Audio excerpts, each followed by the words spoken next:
अधिक मासातील ही संकष्ट चतुर्थी खूप खास आहे.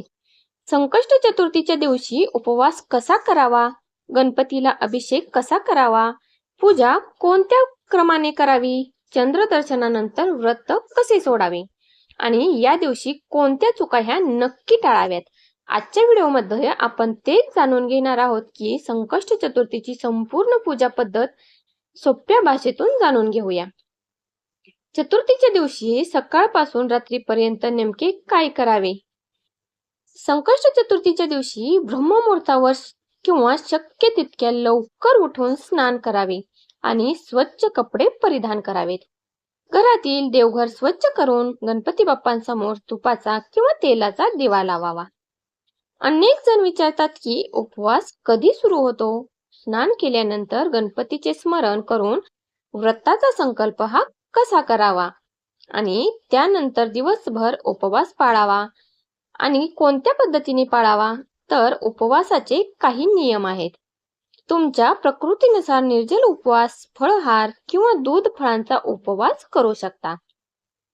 या दिवशी शक्यतो सात्विक राहावे, राग, वादविवाद आणि नकारात्मक विचार हे टाळावेत. गणपतीचा अभिषेक कसा करावा? आता सर्वात महत्वाचा भाग म्हणजे अभिषेक. सर्वप्रथम गणपतीला स्वच्छ पाण्याने स्नान घालावे. त्यानंतर पंचामृताने अभिषेक करावा.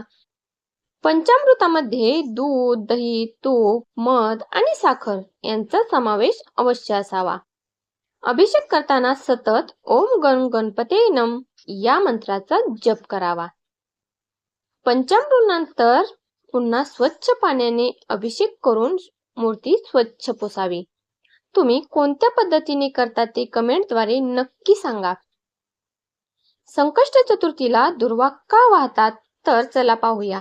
अनेक भक्त गणपतीला दुर्वा अर्पण करतात, पण त्यामागील कारण फार कमी लोकांना माहीत असते. धार्मिक मान्यतेनुसार गणपतीला दुर्वा अत्यंत प्रिय आहे. दुर्वा अर्पण केल्याने मनातील अहंकार, क्रोध आणि नकारात्मकता दूर होते.